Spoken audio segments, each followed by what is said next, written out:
money he could be making off of this knowledge, but instead, he's giving us all this knowledge for free. What a beautiful human in a world that's all about money. I'm so glad I've discovered this channel. Those who want to support this doctor with just a meal should gather here. He is doing what 50 specialists cannot do. He has a good heart. May your days be long, doctor. The best doctor on YouTube. His videos on sugar, fats, addiction, and fasting have been watched by me so many times I have been waiting for new stuff. These videos have changed my life. I now fast, eat low carb, no sugar, no flour, no refined seed oils, and eat only grass-fed meat, high-quality eggs, wild-caught fish, low-carb veggies, non-root, low-carb fruits like berries, and high-fat nuts occasionally like pecans. I've never felt better. Fasting, in my opinion, is the most critical part of this. Keto as you. So that's why we're talking today about fats. Because the type of fat is really important, because there's fats in every cell of your body. But you want fats that are stable, not unstable. Now you all know about rancidity, right? So if a fat is rancid, what's wrong? It's gone bad. It's become oxidized, right? So you want LDL that contains the right type of fat in it. So let's talk about those types of fat, because that's going to be what's going to generate inflammation, because you're going to generate small dense LDL, and the small dense LDL becomes a target of your immune system. You're going to get soft plaque. When you get soft plaque, you can crack it, break it, and then you get a blood clot. Now you're having a heart attack. Or you can break it, but it heals over, and you're getting more atherosclerotic progression. So you're getting more and more hardening of the arteries. So can we monitor this? Sure we can. We do CT scans. You can see how much calcium there is. We can also do now fractional flow reserve that tells us whether this calcium is narrowing the artery or not. And we can also, on the CT scan, look for soft plaque. So let's say you get a CT scan and you have only calcium only, and it's not causing a narrowing. You pass your stresses, you feel good, but you don't have soft plaque. You're better off than that guy over there who has calcium, but he also has 50% of his plaque is soft, full of fat. It's going to break and cause a heart attack. He's in trouble. You may not be in that much trouble. So the plaque characteristics have to be determined. Until now, we didn't have tools to look for plaque characteristics. But now on CT scan using AI, finally we have a good use for AI, right? So finally, these images are sent to California, and they do a complete analysis on the arteries, and you can tell you got so much calcified plaque, you got so much non-calcified plaque. And from that, there's also a term called hyperlucent plaque. That means a plaque that is very lucent. So it's got a very, very low Hounsfield unit on CT. What that basically means is that it's full of fat, and it's the bad kind of fat. So those plaques are very vulnerable. We've been looking for this holy grail for 30 years to find plaques that you know are going to rupture. That patient's in trouble. So he may be feeling good right now, but you better put him on an anti-inflammatory lifestyle, anti-inflammatory diet, because he's going to rupture that plaque. So you got an idea about LDL. It's not your total LDL, because if you have large fluffy LDL particles, then your risk is not that high. But if you have small dense particles, then you're in trouble. So now the rest of the talk is going to be about what makes those particles small and dense. So I'm going to give you a primer here, because there are many factors that make that LDL become small and problematic for you. So if you look at that LDL particle, LDL floats around the body. And here's your gut. If foreign materials get through your gut, known also colloquially as leaky gut, then these things that cross over, they call LPS, lipopolysaccharides. These lipopolysaccharides, I'm going to draw them as a little dot. They can't free float in the body because they are fat soluble. The blood can't have globules of fat floating around, right? So what these little globules do, they get taken up by LDL. So LDL comes along and it takes up the lipopolysaccharide. The lipopolysaccharide is an abnormal particle. This comes from the gut. It's part of the bacteria. Now this LDL has this particle on it. What's happened to the size of the LDL? It's become small and dense. Do you see it?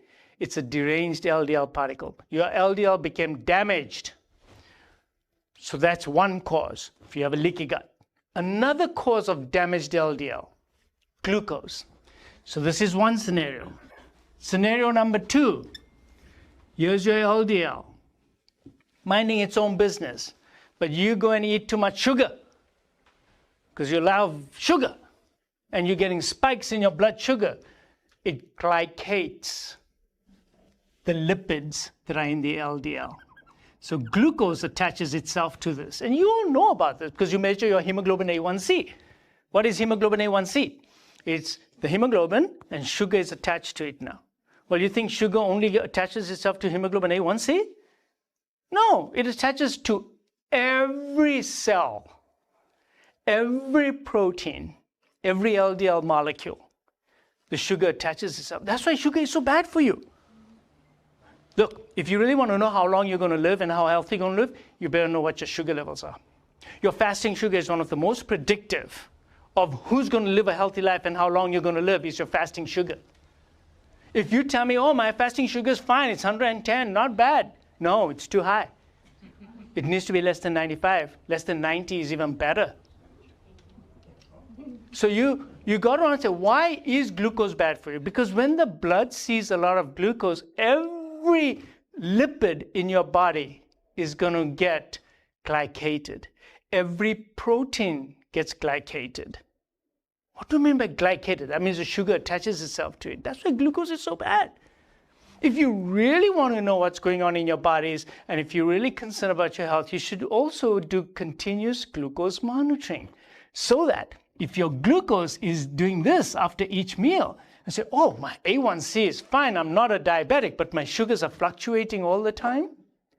Every time it goes up, it's glycating the lipid in your LDL.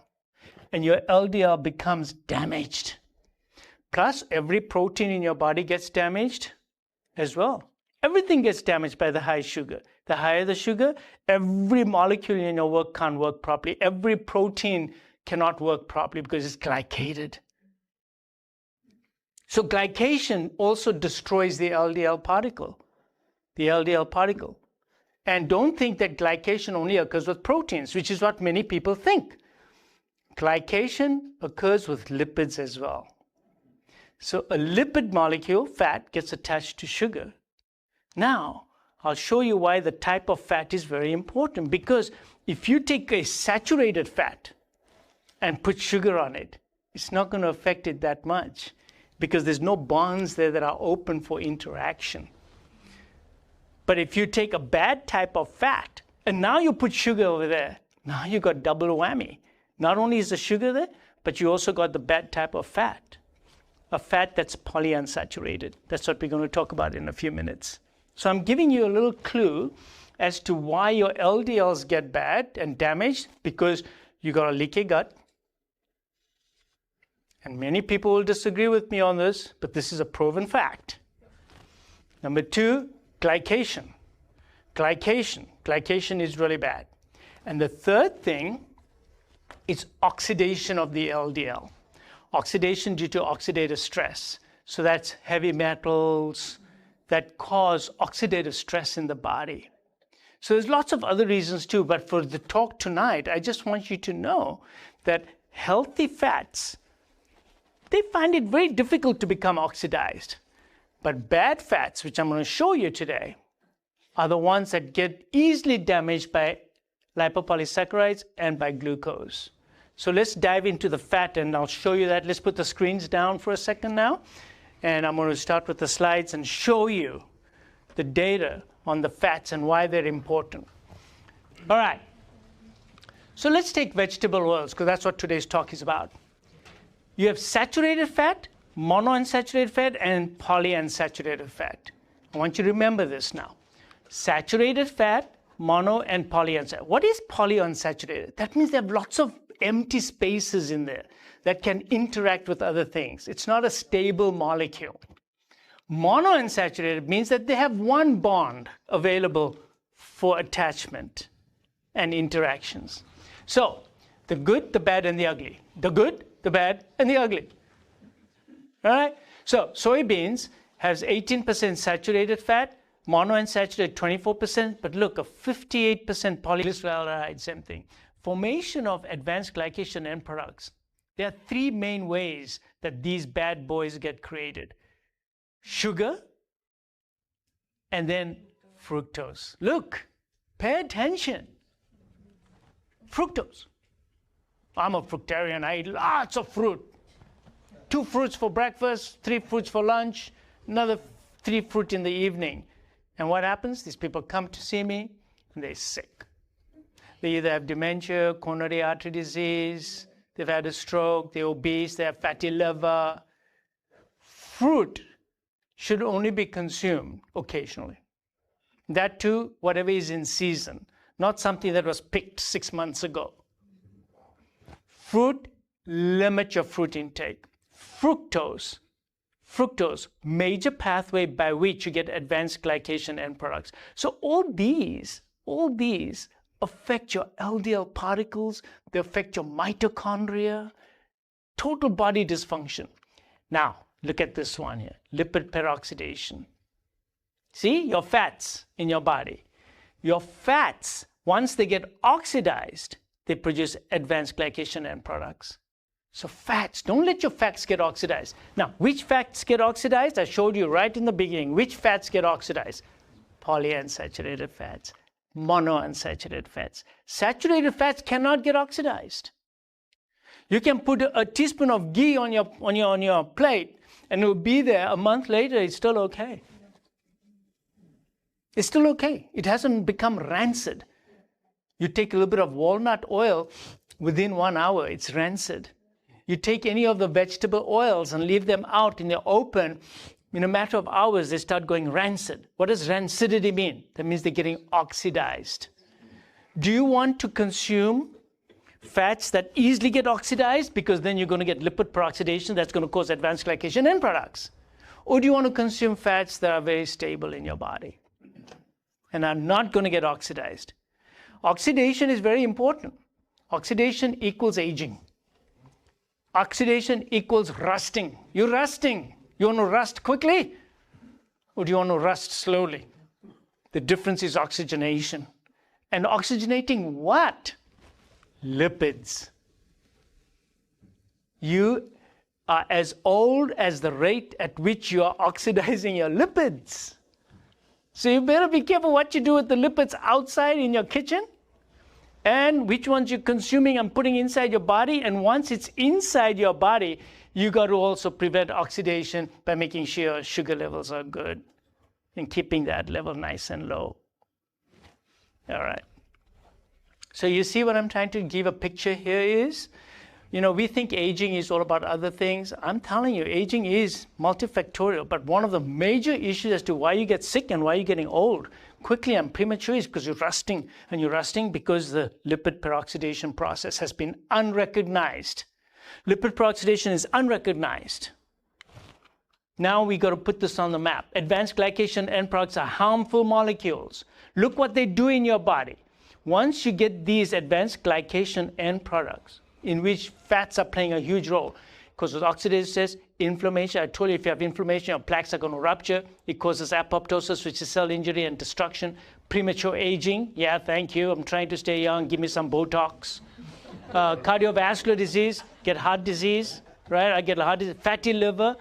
Do you know right now 2/3 of the population has a fatty liver? Fatty liver is caused by a lot of things. We know about this. It's either alcohol, or you have too much insulin and sugar in your diet, right? Or you have too much fructose in your diet, or you have a leaky gut causing metabolic endotoxemia. These are the 4 major causes of a fatty liver, and you need to know about these things. Because if the doctor tells you you got a fatty liver, you have trouble. Again, fatty. You see? See? It's got to do with fats. Look, don't think that fats are just for taste and everything. Fats are an integral part of your chemistry. Fats are an integral part of your chemistry. But nobody talks about that. Everyone talks only about sugar and proteins and minerals and vitamins and blah, blah, blah, blah, blah. They don't talk about the fats. Fats are actually very important. What percentage of my brain is all fat? My brain is mostly fat. That's what it is. But it's the right type of fat for my brain to work properly. Saturated fats, cholesterol, lots of cholesterol in my brain. Yeah? Because if I only have polyunsaturated fats, I'm going to get advanced glycation end products. My neurons don't open, and then I get this early dementia. Neurodegenerative disease, there it is. A fast route if you want to get neurodegenerative disease. You want to get some Parkinson's, you want to get shaking, you want to get some dementia. Fine. Stuff yourself with polyunsaturated fats tomorrow. Hypertension, renal failure, insulin resistance, and pancreatic dysfunction.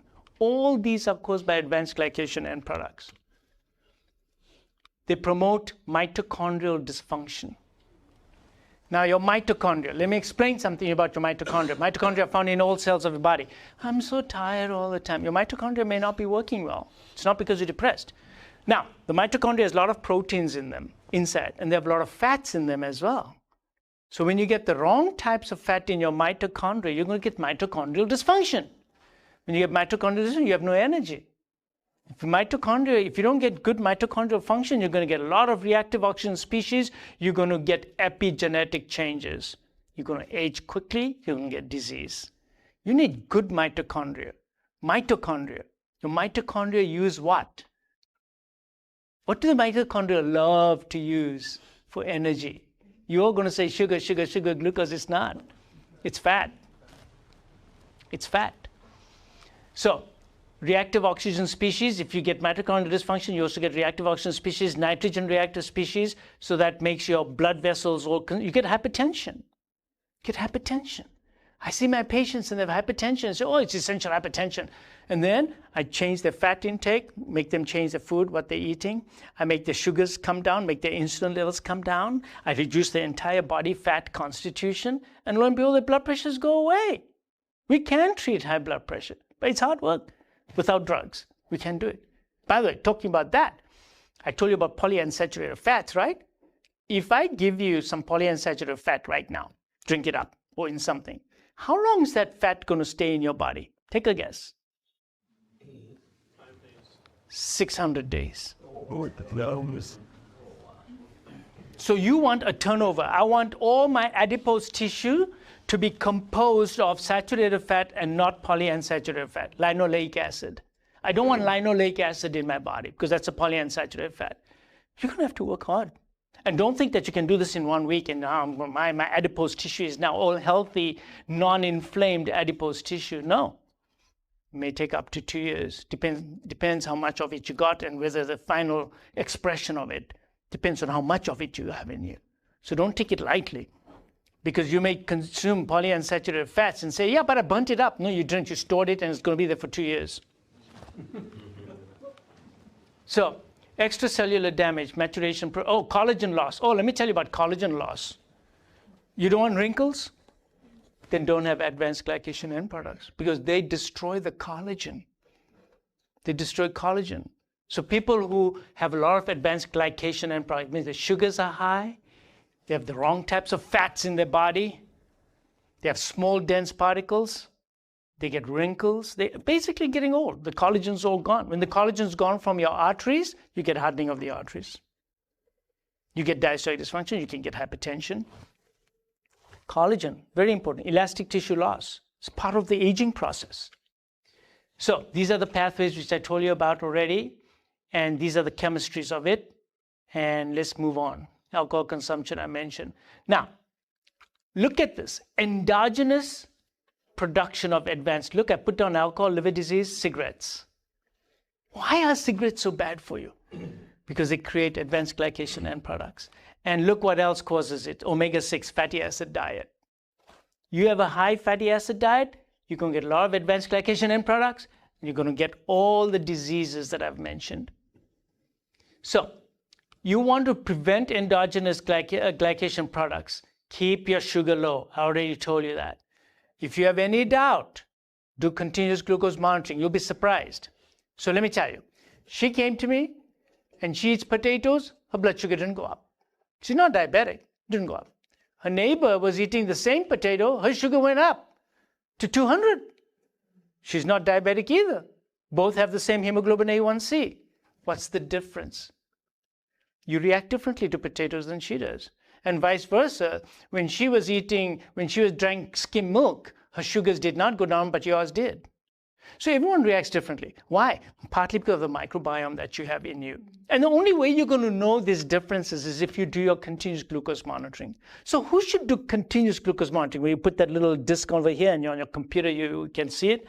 Anyone who already has vascular disease, anyone who already has prediabetes, anyone with hyperinsulinemia, anyone with hypertension, anyone with a belly.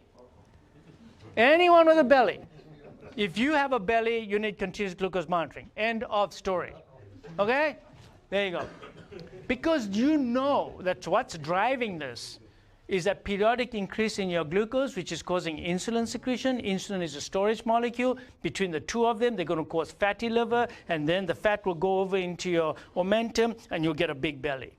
You have a big belly, you already have insulin resistance. You already have it.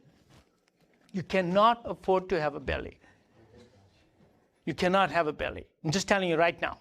You want to stay healthy, you got to get rid of it. Now, there are some people who have a belly, but they'll also have fat all over their body.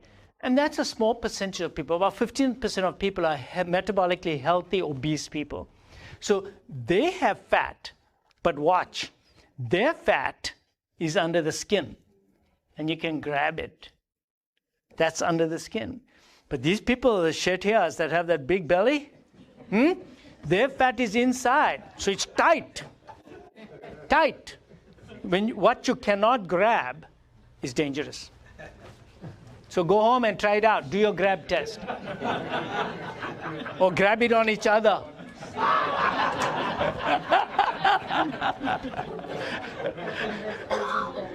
See, it's important. If you can grab your fat, you're in great shape. All right. Not great shape, but okay, at least you're safer. Now, ages from exogenous. Now, this is very important for all of you. That means you can make these outside the body and consume it. So one you made in your body because of glucose and the wrong types of fats that you consumed and everything. Now you made it in your body. Now you're going to consume it. Now this got of my interest because a lot of people came to me and says, look, my diet is great. I'm only eating this now. I'm only eating this. And then I look at them and I say, you're still sick though. You have small dense LDL. You still have high blood pressure. You're making more disease. Your calcium score is going up. What's going on? Why are you still sick? Because by traditional ways, you should be now healthy. And then when I dug into the diet, I found out the following things. They were making exogenous products, ages, in the kitchen. Worse still, they were paying money to buy it and then go home and consume it. Now, how daft is that? 90% of it ends up in the colon, which affects your microbiome, which is not a good thing to do. 10% is absorbed into the body, 30% excreted into the urine. So what is it? It goes through your kidney. These things go to the kidney and then cause kidney problems. 60% of what is absorbed ends up in all the tissues. So let's talk about these. Let me skip this one. I'll come back to it. How do you produce exogenous these? You're frying it. You're broiling it. You're blackening it. You're charring it. You're baking it. And cereals. These things all generate advanced glycation end products. Think about it. Just think about it. Of course you are. Because you're taking the food, you're destroying the food. You're destroying the food. Humans were not supposed to do these things. These activities were not part of human activity.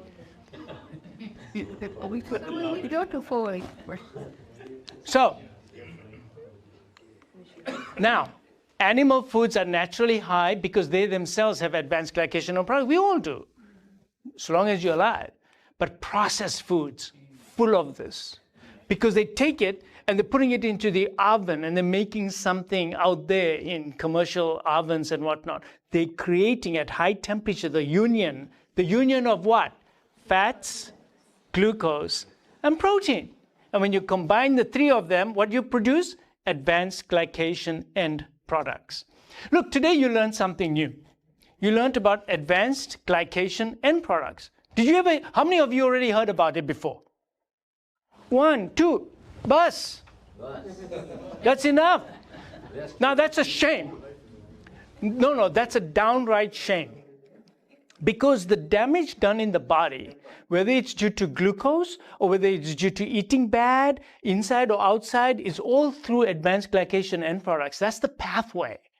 And yet only 2 people knew about it. Because they think it's only about other things. They don't realize that it's also what you're making in the food in your kitchen or what you bought and paid money for it. So all processed foods are high in advanced glycation end products because of the way they process it. Direct heating the food, broiling, air frying. Oh, I got an air fryer. Every Thanksgiving they buy a new one. Exactly. So now you are forcing those molecules to combine. It's like welding. You want to weld your food? Huh? So you're taking your protein, your sugar, and the fats, and you're welding them all together. Now tell me, how smart is that? Is that smart? Does nature do that? Nature doesn't do that. Because nature doesn't have the ability to go that high in its temperature either. Roasting, high temperature. Barbecue, high temperature. Baking, high temperature. So you're bringing these molecules in close proximity to each other and you're creating advanced glycation end products. Now there's one big thing about them that's very good about advanced glycation end products. They taste terrific. They do. Look at it. Check it out. It tastes fantastic, but it's deadly. It's not dangerous, it's deadly. It'll kill you. It will kill you. Now what's naturally low is naturally high carb foods are very low in advanced glycation end products. Like for example, tubers, okay? It comes from under the ground, potatoes. They are high carb foods, but they're very low in advanced glycation end products. So if you're not a diabetic, you can have carbs. Naturally high water content foods. So water is really, really important. When you take these things, the sugar, the protein, and the oil, but if you have water with it, you get less advanced glycation end products. So how are you going to make your meat or chicken or your vegetables is you stew it. What's the maximum temperature of water? 100 degrees centigrade. You can't go higher. So our ways of making curry and cooking was the right way. But of course, we're much smarter now, of course. We air fry them. And we bake everything. And we stir fry and we do all these crazy things. So foods that are high in phytonutrients, which are all your polyphenols, so why are polyphenols so good? Polyphenols found in vegetables of different colors and everything. They're good for 2 reasons. One, they feed the good bacteria in your gut, the polyphenols, and which are flavonoids and all these bioflavonoids. And the second reason, when you get absorbed into your body, they discourage the formation of advanced glycation end products. So the smartness was always there, that eat foods that are high in phytonutrients, such as what? Such as putting cilantro on your food and parsley and using spices such as what? Turmeric, curcumin. Huh? What do they do? What do they do? They discourage the formation of advanced glycation end products because they are high in phytonutrients. You see the wisdom of eating? Yeah, got to eat right with the right condiments that go with it. Then you can offset some of the poison, right? By using this. And of course, uncooked vegetables are very low in advanced glycation end products because you've uncooked them. There's no advanced glycation. You creating the advanced glycation end products when you take your bindi and you burn the heck out of it. Black. Yeah. The bindi is black. And now you're saying, oh yeah, I'm a vegetarian, I have no problem. By the way, 70% of Indians are vegetarians and yet they are the kings of coronary artery disease. India is now the capital for coronary artery disease. And 70% of them are vegetarians. What are they doing? Two wrong things: sugar and wrong fats. Because they're having vanaspati ghee, vegetable oils, because we don't eat ghee anymore. Because we follow the Americans, saturated fats are bad for you. All that bad propaganda that you heard about and you're still concerned about. Because people come to my office all the time and say, yeah, well, I did what you did, but my LDL went high. And I said, yeah, but your particle sizes are all big and fluffy now. Your triglycerides have come down. Your HDL has gone up. Your hemoglobin A1C has come down to less than 5.4. Your blood pressure is gone. You're not on sugar diabetes medicines. And your fatty liver is gone. You feel better. You look better. But your LDL went up. Now, I'm going to tell you something. There's articles that just came up in the last 3 months. Of course, we can talk for hours on this, but I don't have time for this. But the articles came out showing that the higher the LDL, the longer you're going to live. Now you're going to say, but Dr. J, that's impossible, because every time I go to my doctor, he looks at my LDL and tells me I need to be on a statin to bring it down. And don't tell me that hasn't happened. It's probably happened to half of you over here. And in fact, he'll probably threaten to get rid of you if you don't follow his advice. But there's more to it than meets the eye. It's not just the total LDL. You should be looking at the whole picture. Is my LDL damaged? If it is damaged, it's not the LDL that needs to come down. It's the cause of the damage that needs to come down. Do you see how I look at an advanced lipid panel? How does Dr. J look at an advanced lipid panel? If you have small dense LDL, you have pattern B. That means you have deranged LDL. So you don't go and chase the LDL to make it come down. No, you chase the cause of what made that LDL become small dense. I told you there's a number of things. One is sugar. So I'm going to be doing a Kraft test on you, check your sugar and your insulin levels. Number two, I'm going to be seeing how much polyunsaturated fats you have. So in the advanced lipid panel, I get this test called your linoleic acid level. And if your linoleic acid level is very high, you've been cheating. You got vegetable seed oils in you. Now, the upper limits for linoleic acid, thank goodness, you know what the government did? They raised your levels. Because when they look at the average population, they're all eating vegetable seed oils.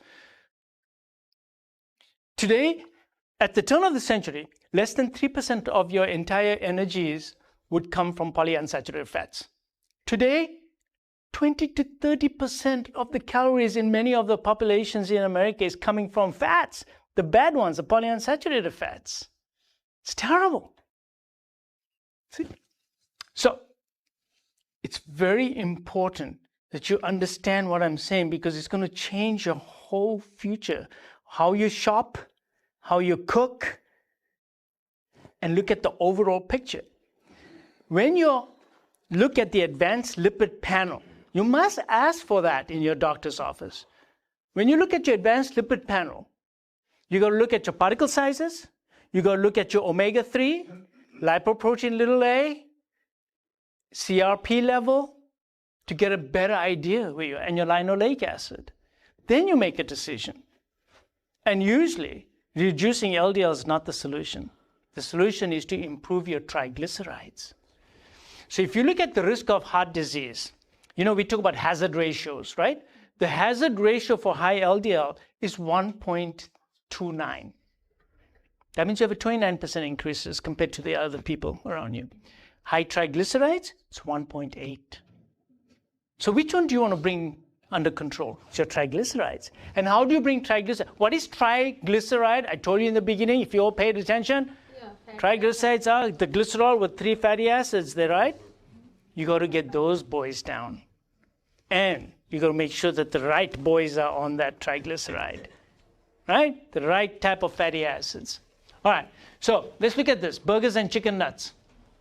This is the units of advanced glycation of processed cheese. Look how much. It's the grain, right? That's not what you've been taught. Because it's the polyunsaturated fats that gets you. It's not the saturated fats. So when you're on low saturated fat diet, you're going to be eating more carbs, more polyunsaturated fats, more ready-made foods and all these things because you're saturated. Now, saturated fat intake in the United States since 1940 is pretty much flat. It hasn't changed much. Yet coronary artery disease, death rates are going up and up and up and up. Why? Saturated fat didn't go up. What went up was polyunsaturated fats, seed oils. They went up. Sugar intake. Let me tell you something about sugar. Sugar did go up a little bit. But you know what? Since World War II, sugar intake hasn't increased drastically. Not in keeping with the slope that you're seeing for coronary artery disease. That is why I think, from all the literature that I've seen and all this, I think that polyunsaturated fats are the new sugar. The new sugar. That's where your risk really is today. So that doesn't mean you should go out and eat sugar. I'm just saying that this is the real problem that we have right now. Why we're still not getting better. We're watching our sugar. We're watching all this stuff. We're still not getting better. It's the vegetable oils. It's the vegetable oils. So this was the Women's Health Initiative study. Over 8.1 years, you see, looking at increased intake of vegetables, fruits, and grains did not significantly reduce the risk of heart disease, stroke, or cardiovascular disease in women. It didn't. Because the problem is not that. The problem is we're eating the wrong fats, wrong sugars, plus we're eating processed things. We're forcing these molecules together. Nature did not want these molecules together and force them under high heat. And we are producing those agents in our body. So I hope that today you all learn about advanced glycation end products and why what you do to your food in your kitchen, destroying it in the cooking process, is really going to kill you. You may get nice food and destroy it, make it into a poison. You're converting it in your kitchen.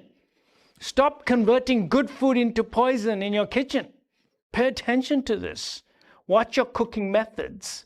Now, if you take a piece of meat and you marinate it in lemon and vinegar, it reduces the amount of advanced glycation end products. Now, you'll know that marinating is very good. Now you know why. Eating certain foods with certain types of condiments are very good. There was a slide earlier on which I passed over, which showed the natural agents that prevent advanced glycation end products. There's some artificial ones as well, but the natural ones, because they prevent that interaction. So watch your food, eat more garnishing with herbs, and use vinegar, lemon, don't overcook the food, and you're going to have a much healthier food on your plate. And understand that it's not just glucose, it's glucose and fats are in every cell of your body. And make sure that they have the right fat, no seed oils, no seed oils. You need saturated fat in your diet. Okay, so I'm going to stop right there. Very long lecture. It was very...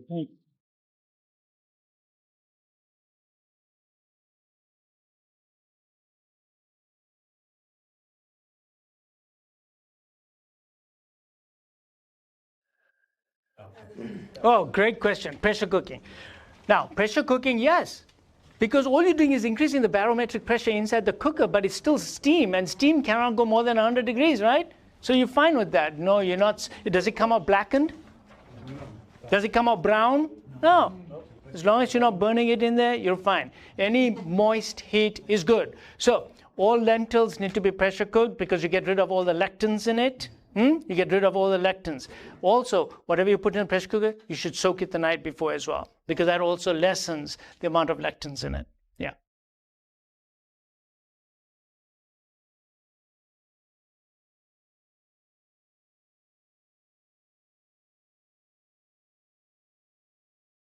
Ghee. So ghee is the choice.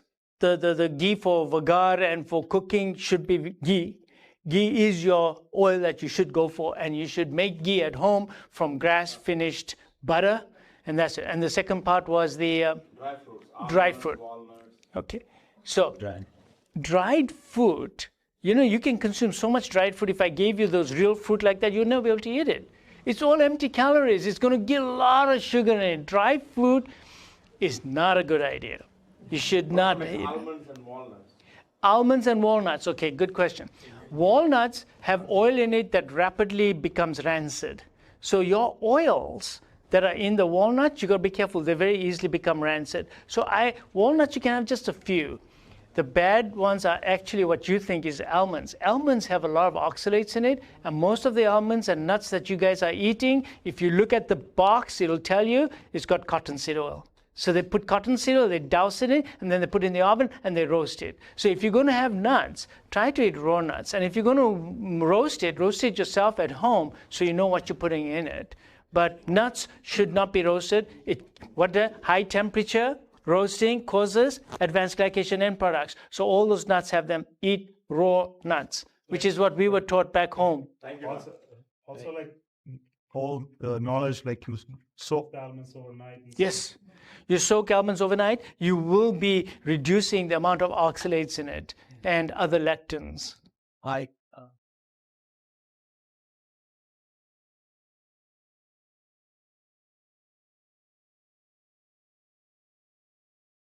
Very free. So vegan diet. Vegan diet in general is very hard and not a very healthy diet. Now, if you look at it strictly from the medical standpoint, the most nutrient-dense food is actually meat, chicken, fish. So vegan diets can be done, but it's hard work. And you got to make sure you're getting the full complement of minerals, but more importantly, vitamin B12. You got to make sure that you're getting a lot of vitamin B12 in a vegan diet.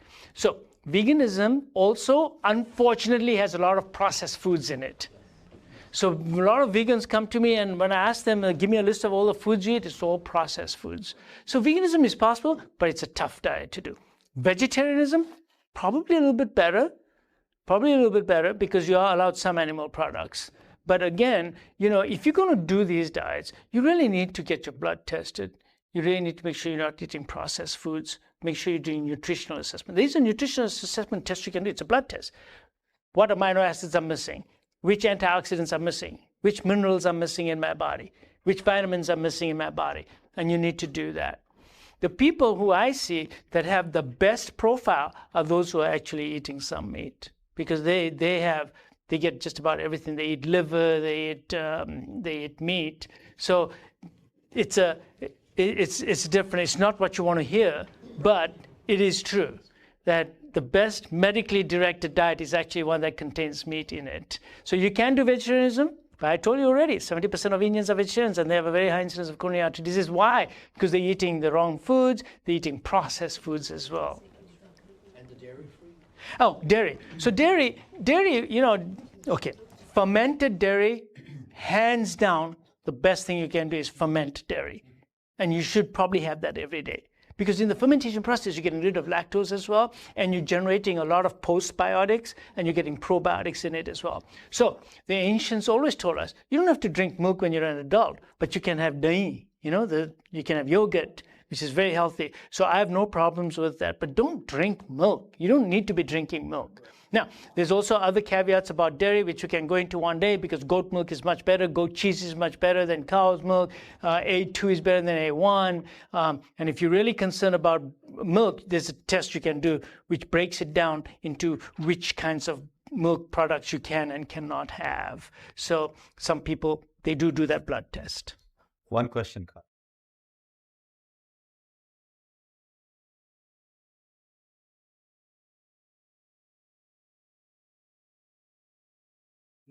Okay, the fruits that you want to avoid are high sugary fruits and low fiber in them. For example, grapes. Grapes have hardly any fiber in them. They're full of sugar. So you have a handful of grapes, your sugar level is going to bounce right up.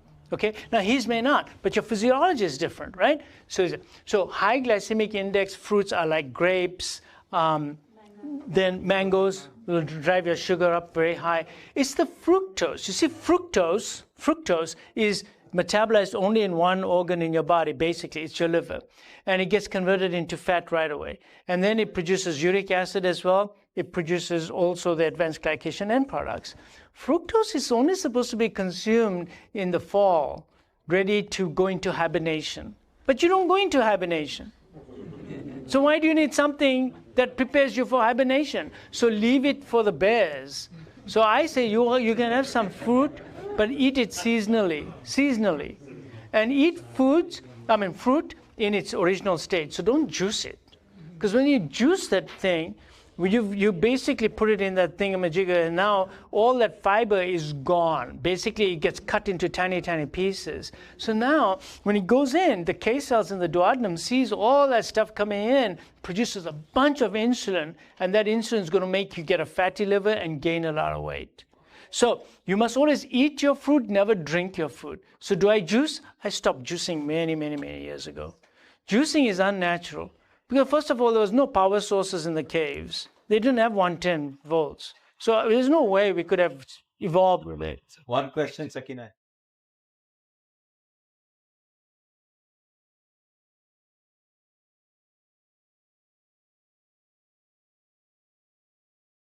Intermittent fasting, you all should be on it.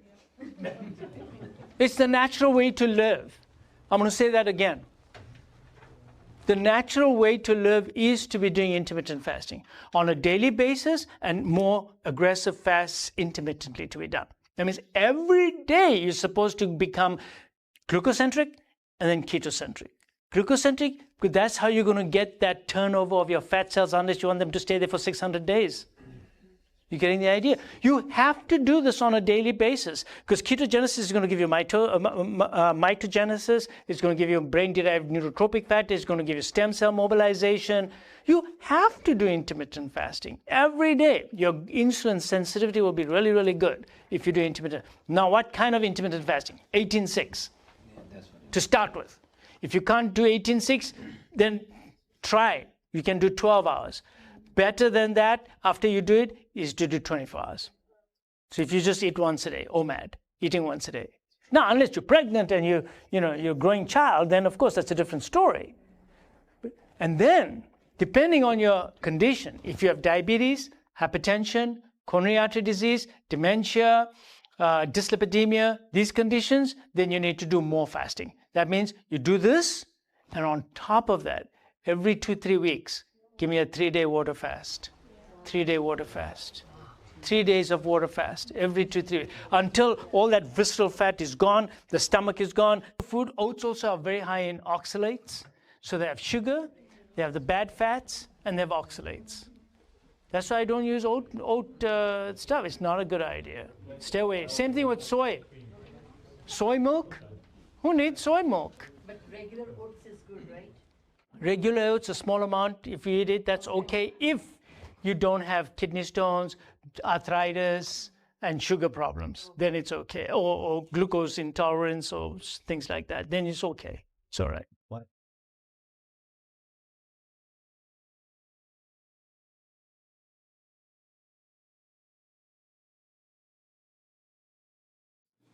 Artificial sweeteners. Stop. He's still trying, God. Okay, so he wants to know the science. The science is that it won't hurt you, but it'll kill your bacteria in your gut. So what happens is that your microbiome consumes it. Now you change the microbiome. So the whole ecosystem in your gut has been changed. And number two is the sweetness of the taste. There's a cephalic phase of insulin secretion and your dopamine center also. So you mess with all that where your body is still making insulin even though it's artificial sweetener and it does cause problems. So my answer is absolutely not. No artificial sweetener. The only one I do allow in some people, especially if you're desperate, is a little bit of monk fruit. You can have monk fruit, just a little. Otherwise, don't do it. Which is? Gourd? No. That's basically molasses. It's still the same thing, except it's got more minerals, but still not a good idea. It's still sugar. Yeah. Who invented sugar? The Indians did. Yeah. Who invented sugar is Indians from Gaur. Because Gaur would turn bad after a while. So they couldn't transport it everywhere. So then he made crystals. And then he gave it to the Persians who came. He took it to Persia. Persians sold it to the Romans and the Greeks. And they gave it to the Europeans. And now the whole world became addicts to sugar, right? Yeah.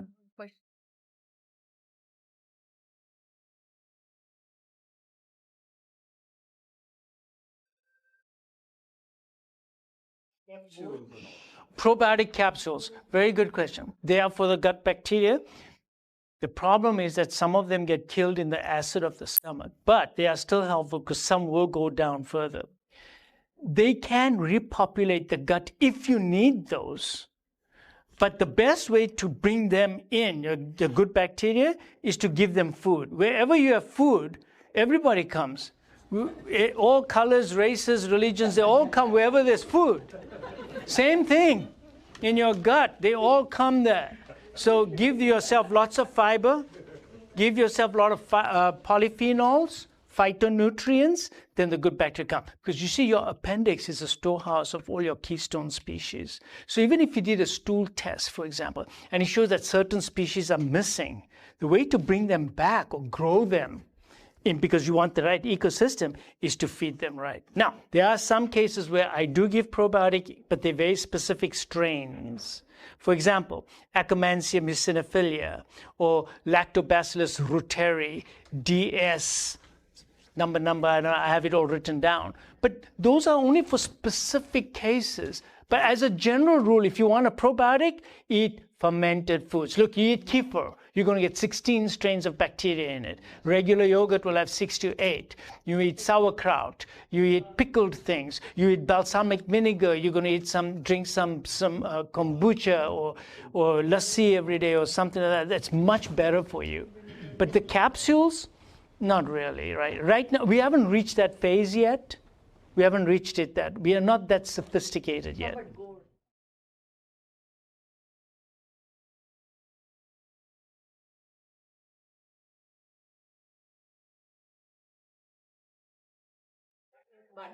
If you have a leaky gut, then it's not only gluten-free, it should be wheat-free. Because gluten are only 2 molecules out of 600 different proteins that are found in wheat. As a general rule, if I was going to tell you all to skip one grain, it's going to be wheat. We are not supposed to have wheat. None of us are supposed to have wheat. We should stay away from wheat. Wheat is very, very, very bad for you. Wheat. Just remember, your answer to your question is wheat. Wheat is an enemy. You shouldn't. If you have the following symptoms. If you have autoimmune disease, anyone with autoimmune disease, they should not be eating wheat. If you have joint problems, you have lupus, you have rheumatoid arthritis, you have even thyroid Hashimoto's, you shouldn't be eating wheat at all. Just cut it out, cut it out. Even diabetes, you should cut it out. And do that as a trial. Just become wheat-free. Very healthy to be wheat-free. If you have a fatty liver, you can't lose weight, just cut out the wheat. So when next time we go to doctor, what should... If you cutting out wheat means you go to bajri or jowar, and mix it up a little bit and make that much healthier. Bread? Bread. No bread. Bread, leave it to the British.